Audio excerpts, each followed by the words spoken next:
The unfolding diplomatic maneuvers surrounding the war in Ukraine have placed Western capitals under pressure to redefine the peace architecture, not simply by adjusting what the invaded nation should concede, but by refocusing on what the aggressor must relinquish and what guarantees must be made to prevent a recurrence. A striking development has been the emergence of a counter-proposal from the United Kingdom, France and Germany in response to the 28-point plan tabled by US President Donald Trump. The European text, reportedly obtained by Reuters, introduces key changes that shift the balance of negotiating levers and hinge the outcome on whether the defeated aggressor can be reliably restrained. At its core, the US plan had set out a framework that placed limitations on Ukraine's future trajectory, such as curbing its potential membership in the NATO and implicitly recognizing parts of its territory as de facto Russian jurisdictions. That package provoked concern among Kiev and its European allies for what it appeared to concede preemptively to the Russian side. In reaction, London, Paris and Berlin drafted a countertext which strips out the automatic recognition clauses and instead stipulates that Ukraine's accession to NATO remains subject to the unanimous decision of all NATO members, which currently does not exist. The European version also removes explicit recognition of 3 eastern Ukrainian territories as Russian and eliminates language on territorial concessions. On security details, the new text shifts the deployment model. Instead of permanent stationing of NATO forces in Ukraine during peacetime, the Europeans propose that allied troops instead be based in neighbouring Poland. The significance of these changes is manifold. First, they retract the presumption of Ukraine permanently sidelining its alliance options. Second, they reject the notion of pre-packaged territorial deals in favour of negotiation. And third, they reverse the paradigm from one of enforced constraints on Kyiv to one of assertive guarantees for it. In effect, the European counter-proposal flips the script. It places accountability not on the invaded, but on the invader. In Brussels, the European Union's foreign policy chief weighed in. She welcomed all efforts towards peace, but immediately cautioned that the conversation must not lose sight of who is actually resisting peace and why. Well, of course, everybody wants peace. That is very, very clear. And we welcome all the efforts to achieve this peace. But we shouldn't take the focus off who doesn't want the peace, which is Russia, she said. She added, because, this should be discussing on how Russia would not invade again and how Russia would stop this war and not what Ukraine could or should give up, because there's one victim and one aggressor in this war. Her remarks strike a tone of moral clarity, that the war in Ukraine is less a bilateral negotiation between equals and more a reckoning with aggression that has yet to be met with commensurate cost. When pressed on whether the European counter-proposal represents a substantive break with the US draft, she pointed directly to the absence of any Russian concession requirement in the American version. If you look at the US drafted 28-point plan, none of these plans or points are about Russia making any concessions, which is a problem. She went on, they have invaded their neighbours many times, whereas their neighbours haven't invaded them ever. Turning to the question of territorial concessions, she did not mince her words. To offer Russia something that they even haven't conquered militarily is offering something on top of what they already have, which is definitely avoiding or rewarding them for the aggression, which is a very bad sign. The implication is marked: for Europe, peace cannot come at the price of rewarding military conquest, nor can it collapse into a retrospective legitimization of further aggression. Nevertheless, she acknowledges the limits of European cohesion. You can't tell me that the Europeans are speaking with one cohesive voice, she said, pointing to the 27 member states with divergent historical ties to Moscow and distinct threat perceptions. Yet she reassured that recent meetings of foreign ministers steered the debate back to what Russia must concede to ensure the war never recurs.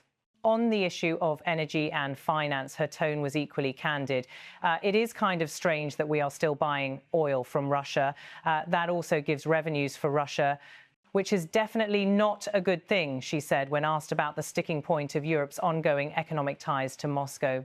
By doing so, she implicitly acknowledged that Europe's financial and energy interdependence with Russia continues to complicate the diplomacy.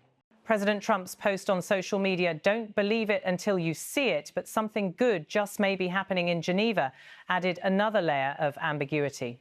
It suggested that the Swiss city may still host the locus of negotiation, where US, Ukrainian and European technical delegations are reportedly working on refining the framework. Whether that something good refers to the European counterproposal, an amalgamated package, or some other element of the Geneva process remains unclear. What is clear is that the European counterproposal provides a different prism through which to view the war's resolution. Rather than asking what Ukraine must do to satisfy the invader, it asks what the invader must do to be restrained. And rather than embedding limits on Ukraine's future, it embeds the possibility of stronger deterrence. It proposes moves such as raising Ukraine's allowed peacetime armed forces, sealing via the European draft, and shifting permanent deployments out of Ukraine and into an allied neighbour, step changes compared with the RFA's US language. In doing so, it speaks to a strategic mindset that peace must not roll back Ukraine's military effectiveness, and that any deal must be forward-looking in terms of architecture, not just backward-looking in terms of immediate concessions. Still, diplomacy remains precarious. From Moscow, insiders signal that the European text is completely unconstructive and does not work for us, underscoring that any deal must ultimately be acceptable to the Kremlin, however begrudgingly. On the Ukrainian side, officials expressed concern at earlier versions of the US plan, which appeared to require Kyiv to accept constraints without reciprocal guarantees. The stakes are immense. The war in Ukraine is now the deadliest in Europe since World War II, and the shape of any exit deal will reverberate far beyond Kyiv and Moscow. It will shape the post-war order in Europe, the credibility of alliances, the deterrence of future conflicts, and the broader message to potential aggressors around the world. By reframing the question from what must Ukraine concede to what must Russia relinquish, the European counter-proposal seeks to alter the story entirely. From a practical standpoint, 5 key vectors will determine whether this approach holds. The credibility of security guarantees. Will Ukraine's future alliance and defence options be preserved in law and practice? And will allied deployments or support commitments be robust and sustained? Territorial integrity and negotiation timing. Will the deal avoid preemptive granting of sovereignty over contested lands, allowing battle lines and negotiations to determine outcomes rather than preset text? Sequencing and enforcement. Will a ceasefire precede or accompany guarantees? Will Russia be required to meet binding conditions before Ukraine makes any concessions? European cohesion and influence. Can the EU present a united front, coordinate with the US, and stand ready to act if Russia fails to comply? Financial and economic levers. Will frozen Russian assets be used for reconstruction? Will sanctions be sustained until enforceable actions follow? And will European energy reliance on Russia be sufficiently addressed? For Kyiv, the European proposal offers a potentially stronger hand at the table, one that does not immediately restrict its future or implicitly reward the invader. Yet it also brings new expectations that Ukraine remains aligned with Western defence paradigms and retains sufficient force to deter renewed aggression. For Europe, it raises the question of whether it is prepared to act on its words, whether defence spending, alliance commitments and unity can follow through the rhetoric. As the technical teams convene in Geneva and the world watches equities, risk markets and allied capitals alike, the diplomacy enters a critical phase.